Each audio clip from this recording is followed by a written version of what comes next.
Hello friends, எல்லாருக்கும் வணக்கங்க. Welcome to YJ colours. என் பேர் வசந்த்குமார். என் பேர் ஷோப்னா. இன்றைக்கி நம்ம பார்க்க போகிறது இடி மின்னல் பற்றின 10 சுவாரஸ்யமான தகவல்கள். வாங்க வீடியோக்குள்ளே போகலாம்.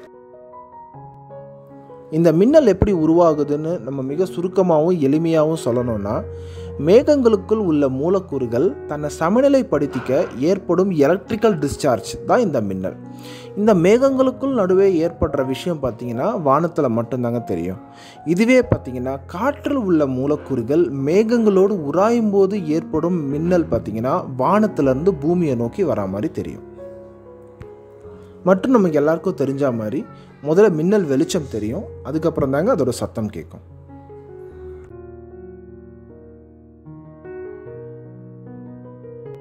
ஒரு மின்னல்ல 30,000 டிகிரி செல்சியஸ் வெப்பம் இருக்கும். அதாவது நம்ம சூரியனோட மேல் புறத்துல இருக்கிற வெப்பத்தை விட 5 மடங்கு வெப்பம் ஒரு மின்னல்ல இருக்குது. இந்த மின்னலோட சக்தியை ஒரு அளவில் குறிப்பிட்டு சொல்லணும்னா, நம்ம வீட்டில் பயன்படுத்துகிற வீட்டு சாதன பொருட்களுக்கு தேவைப்படக்கூடிய மின்சாரம் பார்த்திங்கன்னா 230 வோல்டேஜ். அப்படி பார்க்கும்போது இந்த ஒரு மின்னலில் வரக்கூடிய சக்தி எவ்வளோன்னா 10 கோடி வோல்டேஜ் அளவுடைய மின்சாரம் அதில் அடங்கியிருக்கு.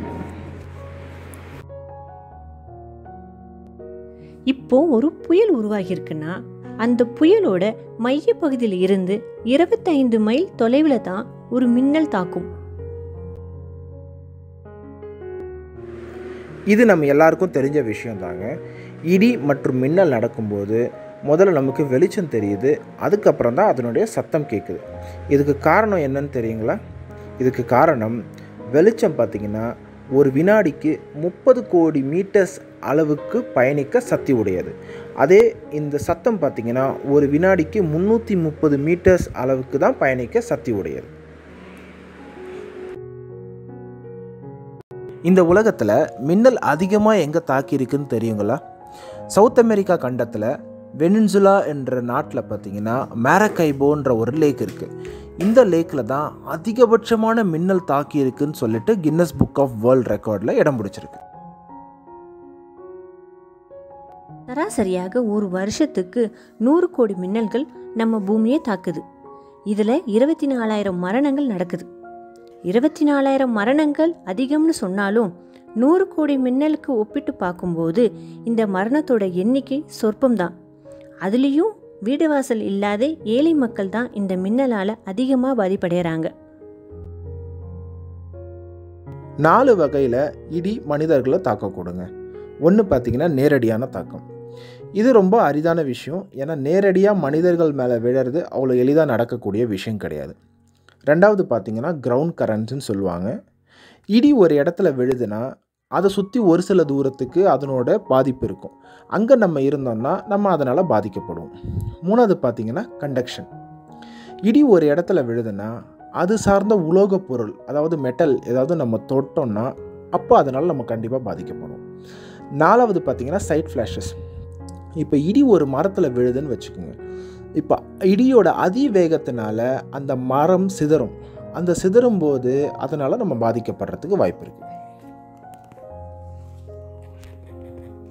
இடி மின்னல் தாக்கும்போது நம்ம வீட்டிலே இருந்தாலும் சில பாதுகாப்பு முறைகளை கையாளுறது நல்லது. 1.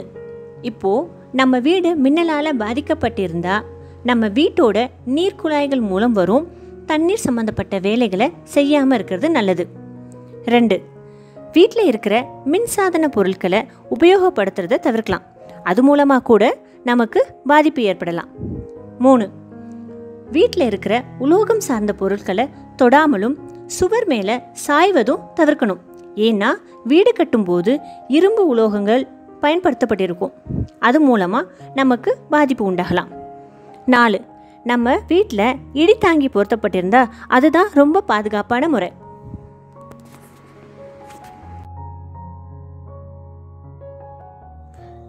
இப்போ நம்ம பார்க்க போகிறது இடி மின்னல் ஏற்படும் போது நாம் வெளியில் இருக்க சூழல் ஏற்பட்டுச்சுன்னா நாம் நம்மளை எப்படி பாதுகாத்துக்கிறதுன்னு பார்க்கலாம். இப்போ நாம் வெளியில் இருந்தோம்னா நம்ம பண்ண வேண்டிய முதல் பாதுகாப்பு முறை உட்புறம், அதாவது இன்டோர் செல்லணும். அப்படி இன்டோர் செல்றதுக்கு வழி இல்லாமல் இருக்கும்போது நம்ம எந்தெந்த விஷயத்தெல்லாம் தவிர்க்கலாம் அப்படின்னு சொல்லி பார்க்கலாம். இப்போ நீங்கள் மலை குன்றில் இருக்கீங்கன்னா நீங்கள் அதை தவிர்த்துட்டு முதல்ல கீழே இறங்கி வந்துடணும். ரெண்டாவது, இப்போ நீங்கள் ஒரு திறந்த வெளியில் இருக்கீங்க, அங்கே நீங்கள் தான் உயரமான பொருளாக இருக்கீங்க அப்படின்னா இடி உங்களை தாக்கிறதுக்கு அதிக சாத்தியக்கூறு இருக்குது. அந்த மாதிரி சூழ்நிலையில் நீங்கள் அதை தவிர்க்கிறதுக்கு க்ராச்சிங் பொசிஷன் சொல்லுவாங்க, அந்த பொசிஷனில் நீங்கள் உக்காந்துடணும். அப்படி உக்காந்திங்கன்னா இடி உங்களை தாக்கினா கூட உங்களுக்கு கம்மியான பாதிப்பு தான் ஏற்படும். மூணாவது, நீங்கள் மின்கம்பத்துக்கு கீழே நின்றுட்டுருந்தீங்கன்னா அதை நீங்கள் தவிர்த்துட்டு உடனடியாக நீங்கள் வேறு இடத்துக்கு போயிடணும்.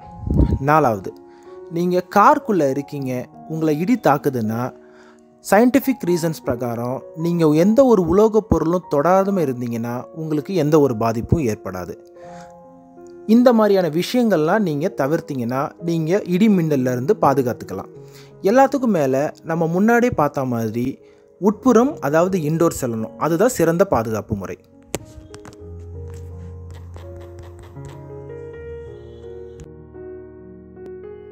இந்த வீடியோ உங்களுக்கு பிடிச்சிருக்கும்னு நம்புகிறோம். பிடிச்சிருந்தா லைக் பண்ணுங்கள், ஷேர் பண்ணுங்கள், கமெண்ட் பண்ணுங்கள், மறக்காமல் சப்ஸ்கிரைபும் பண்ணுங்கள். தேங்க்யூ.